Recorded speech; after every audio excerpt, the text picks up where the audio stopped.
What is going on, YouTube? Welcome back to Therapist Logan Reacts. Today we are running it back to a artist we've done in the past. We are going to do a new song that they just dropped 11 days ago. So this is very, very new. This is one a lot of you all commented on and wanted to see. So we are running it back to Mr. Ren and Chris Webby. This is Neurodivergent.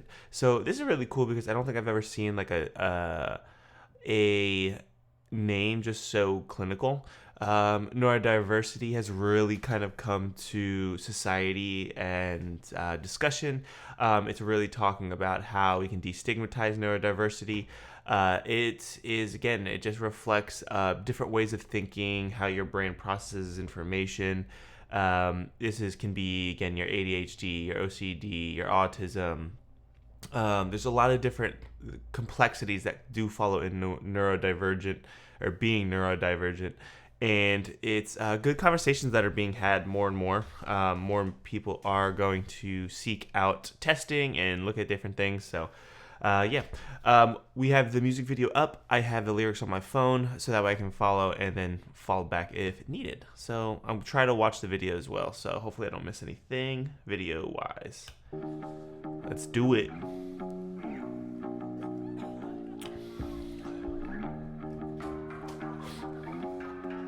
I figured we'd be in a classroom.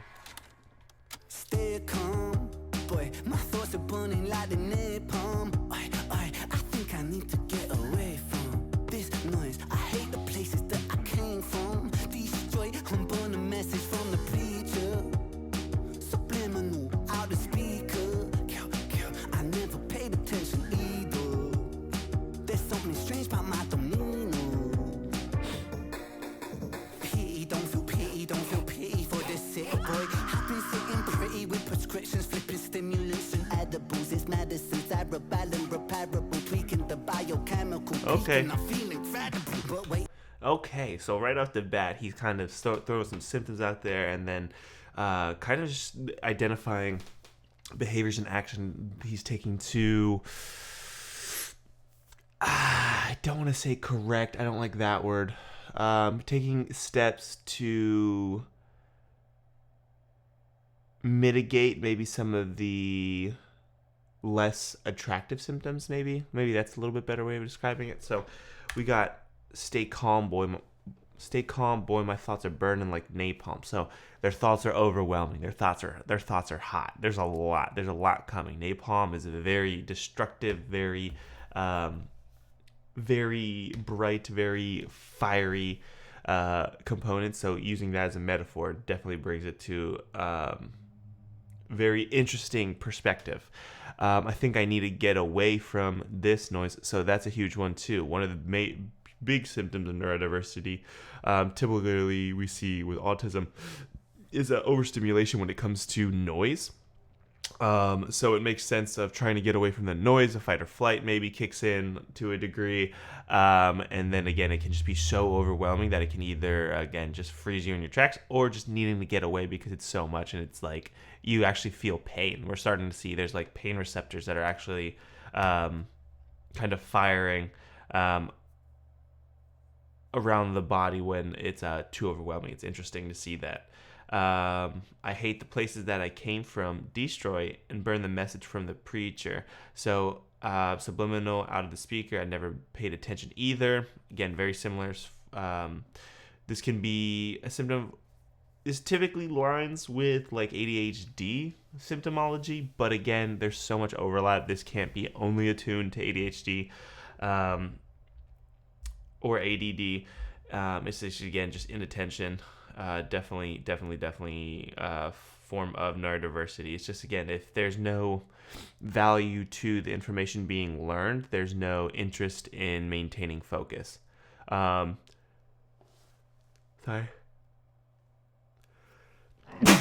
Oh, goodness. Thank you for blessing me in the comments at 4 minutes and 40 seconds. But it's just interesting to see that too, like I never paid attention either. It's again that value system of, if this isn't important to me, I don't care enough to keep focus for this. If there's someone with autism who really likes, who doesn't care about biology, but they may really know trains. If you talk to them trains, they'll stay focused with you for hours. That's just a very typical one. I have worked, that's not just an overgeneralization, I've worked with many individuals with autism, and trains were very much a common conversation point. Or again, just like very similar, like with ADHD, it just, if it's something interesting them, it fires different parts of the brain versus having to learn something that they don't really care about. Pity, don't feel pity for this sick boy. I've been sitting pretty with prescriptions, flipping stimulants and edibles as medicine, cerebellum repairable, tweaking the biochemical. So it's, again, he's making the steps to try to make it easier for himself. Neurodiversity, we see medications when it comes to maybe psychological components. We see them self-medicating when it comes to alcohol and marijuana to make the social lubricant a little bit easier. There's a lot of different steps and a lot of different things that individuals with neurodiversity come across, and there's so many different learning curves that have to happen in order to, again, it's the attempt to go back to the neuro baseline, but it's really hard to get there. So it's really important to figure out what ways work best for you when it comes to learning. I had to figure out my way of learning and really shift things in perspective when it comes to this. But yeah, it's all about finding ways for your brain to work for you, as opposed to trying to get your brain to work a different way, because this is the brain we get, and that's what it is. Let's continue on. Tweaking the biochemical peaking, I'm feeling incredible. But wait a second, need dopamine. My focus goes towards smoke machine. Precursor birth from L-tyrosine. And my racetrack doors very psycheding. Deciphering maybes I might have been. So pirating, Fibonacci, Vicodin. The piloting, Kawasaki, ninja thing. I bring to a big topic, begin and go, off-grid status quo, car twisted. The roll, top lip split, explode, misfit, don't fit. What makes a person? Neurodivergent. Sick for certain. Neurodivergent. They tell me. All right, before we jump right into that next one, I really liked how he started spitting this last part. But wait a second, need dopamine. My focus goes to world smoke machine, precursor for L-tyrosine, and the racetrack. My racetrack thoughts, race cycling, deciphering, and might have been a spiraling Fibonacci, Vicodin, It's just showing you how quickly things can become overwhelming, and how those thoughts, especially racing thoughts, oh my goodness, it's really, really hard to work with and stopping. I've worked a lot of CBT triangles, of, again, just trying to inhibit that cycle of getting into those cyclical thoughts, and just like those constantly racing thoughts. It's hard to stop that in its tracks. Sometimes it's like holding space for those thoughts specifically, trying to think more deeply about those thoughts, kind of help it, maybe those racing thoughts kind of slow down a little bit. But I do like how he sped it up musically wise too.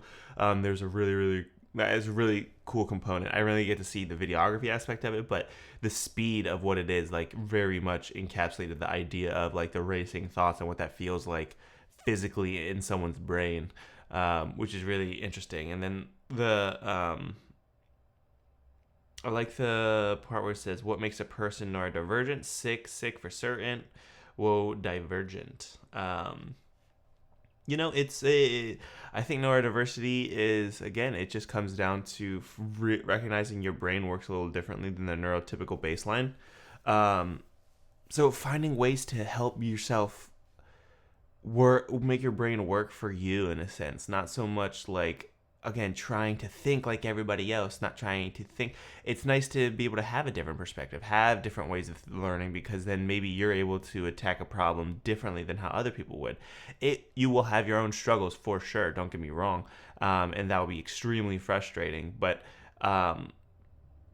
kind of shying away from it or not being honest with like, hey, my brain's maybe not processing it or taking in information like it seems like other people are. Maybe I can go learn more about myself, and maybe that's where like professionals come into play, psychologists, psychiatrists, therapists. Like there's different assessments and again, it's not to put a label on you. It's not to that you want a label. It's just purely a indicating factor that your brain works a little bit differently, and there's nothing wrong with that. Different is not wrong. So I just want to make that clear because maybe there is a little stigma around this topic specifically. But yeah, let's continue on. Me, I was broken.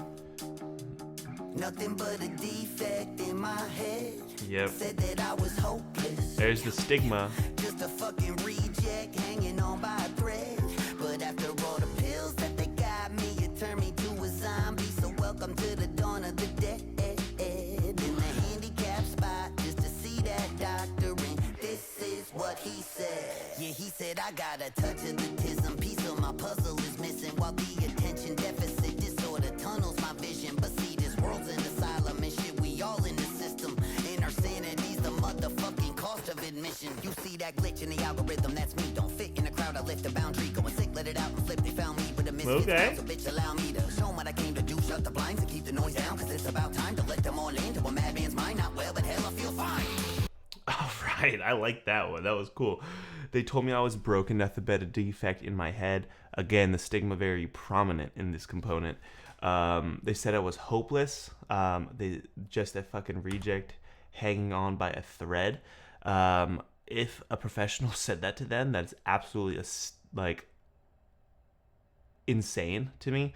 But again, it could just been societal norms saying that as well. I'm not sure what they're necessarily referring to. But after the pills, they said after the pills, turned me into a zombie. Unfortunately, this was a huge epidemic many years ago. I still think, again, there could be more control even now.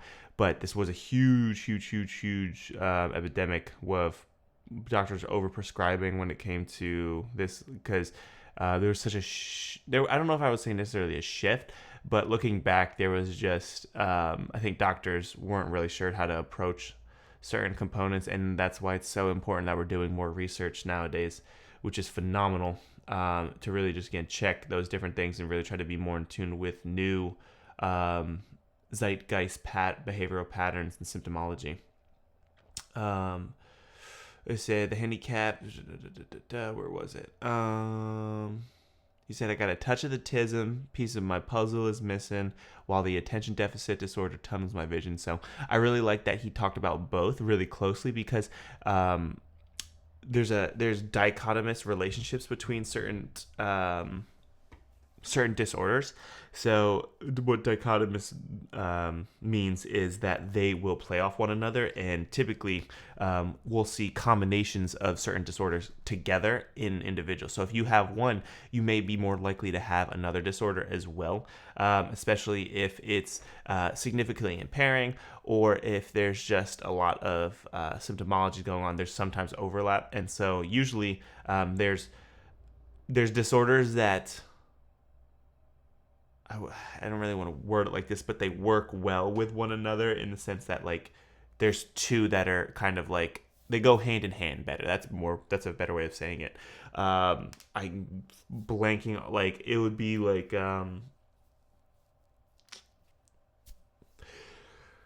if you're not paranoid schizophrenic, but it could be schizophrenia mixed with like anxiety disorder. Like there's different things like that. Like those two you'd see more combined with versus schizophrenia. And again, that's just an idea. I could be like that might not actually even be a pair, but just for the like thought sense.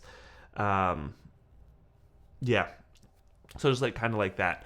Or like OCD and anxiety, like those two, like you have to think about how they would kind of interact with one another, and a lot of the times both of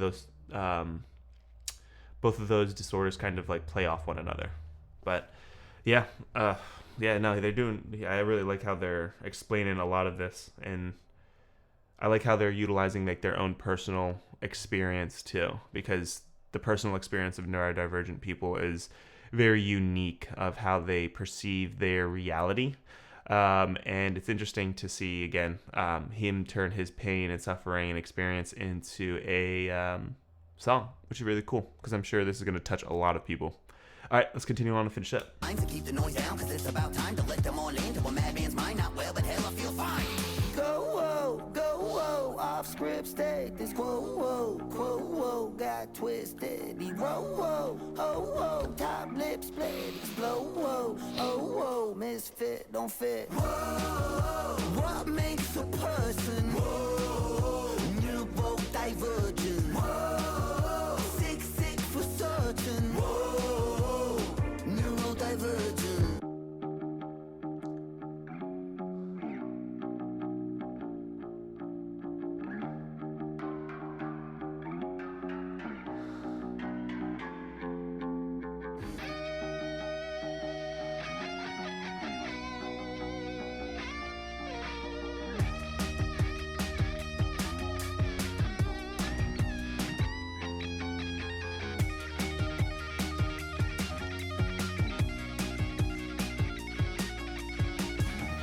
Okay, I like how in the video they're highlighting this individual to perceive neurodivergent and then shows their special interest.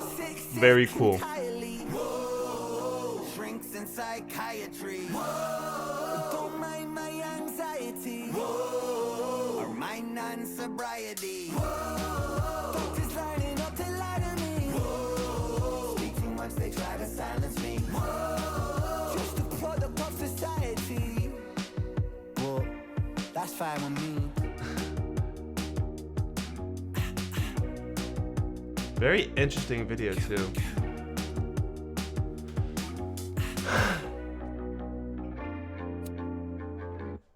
We actually see as well with neurodivergent individuals to see kind of that substance use that was talked about in the music, as well as right then there at the end, a little joint that they were smoking. It's a lot of the times because it like takes the edge off of how their brain's processing information and processing their reality that's currently going on around them. So in order to do so, taking the edge off, it makes it a little bit easier to conform or participate in social norms, social interactions, relational interactions and experiences. So you actually see that more. Typically that's a little bit older once they kind of get to that age, like high school and college area, if someone's neurodivergent, to explore some of that. A lot of the time it's alcohol, but it can be other substances as well. And it's rough because again, there's that desire to fit in, there's that desire to be accepted socially, and if their neurodivergent brains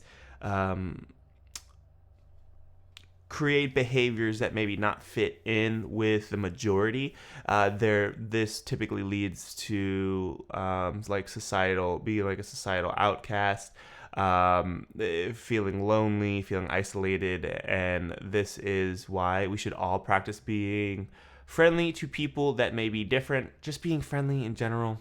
Like I very much worked, and even in high school, I always gravitated towards the kid that was alone or the person that was alone. Like I was just so interested because I loved seeing what made them tick. Because it's just so cool to see. You never know what somebody is interested in or what capable of, unless you don't ask. Like I want to create a shift of like just being like kind of one another, like joy maxing or something. Because I know like rage baiting and all that shit, like that's so corny. Hope core is my goal. Like that's awesome. Like just be kind to people. Like that's all it is. And like, because if more people participate in that, the more kindness is going to return to you. I'm a firm believer in that. I think we need to make a cultural shift for everybody across the board. Because again, there's so many cool people, and being different is really awesome. I've met a lot of good people that way by trying to really connect with the person that appeared different in front of me. Different's not bad. So we need to stop acting like it is. And just because we don't understand it doesn't mean it's wrong. Just try to be more understanding. Like you never know what that person like how deep of a connection you could have with that person if you don't ask. You know, you don't have to be friends with everybody, but being friendly is a great first step in us pushing society in the right direction. But thank you guys so much for watching. I really like this one. It was a really cool concept. A lot of deep topics. I understand why you guys have requested it significantly. Make sure you drop a like on this video too. Make sure you drop a comment if I missed anything or there's something you really, really specifically liked about this. Yeah, and yeah, make sure you subscribe too. We are at like 3,400 something. You guys have been killing it. Shout out you all. We're going to be starting exploring different things in this channel. So thank you guys so much for watching. I'll catch you next video. See you then.